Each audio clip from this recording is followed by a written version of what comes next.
আপনাদের বাড়ির ছোট বাচ্চাদের যদি ছবি আঁকাতে হয় তাহলে মনে রাখবেন একদম যখন শুরু করছে তারা ছবি আঁকা তখন কিছু কিছু বেসিক ফর্ম অর্থাৎ গোল ত্রিভুজ এগুলো আঁকাতে হবে। যত আপনি গোল ত্রিভুজ লাইন এগুলো আঁকাবেন ওদের হাতগুলো ভালো ঘুরবে।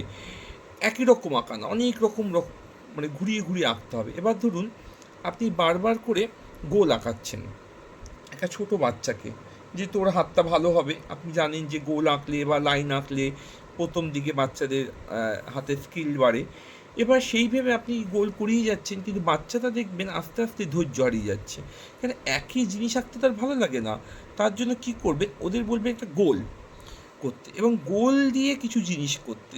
এবার গোল দিয়ে জিনিস বলতে আপনারা বলবেন যে গোল দিয়ে রসগোল্লা, গোল দিয়ে লাড্ডু, না এরকম কিছু না।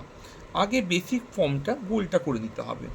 আচ্ছা, এই ক্ষেত্রে বলি বাচ্চাদের যখন গোল করাবেন ফ্রি হ্যান্ডে গোল করাবেন পেন্সিল দিয়ে। আমি এখানে মার্কার দিয়ে করছি কেন, ভিডিওতে যেন ছবিটা ভালো বোঝা যায়। আপনারা পেন্সিল দিয়ে ঘুরিয়ে ঘুরিয়ে করাবেন। হ্যাঁ, ব্যাকা হোক এই হোক কোনো ব্যাপার না, করতে করতে হবে।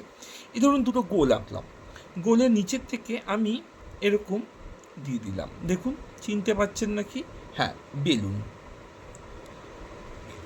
এবার একটা দাগ মানে দড়ি, বেলুনের যে দড়ি থাকে দিলাম, হয়ে গেল আমাদের বেলুন আঁকা। এবার আমরা রং শুরু করব।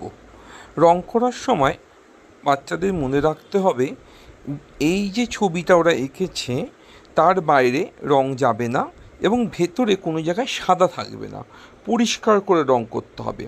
রং করার সময় একটা নির্দিষ্ট জায়গায়, ধরুন আমি হলুদ করছি, সেখানে যদি দু রকমের হলুদ দিই তাহলে রংটা দেখতে ভালো লাগে, যেটাকে আমরা শেডিং বলি, একটু হালকা একটু ডার্ক। প্রথম দিকে হয়তো বাচ্চারা পারবে না, পরে আস্তে আস্তে করতে করতে তারা পারবে। চলুন তাহলে আমরা আজকে রঙগুলো করি এখন দেখে দেখে।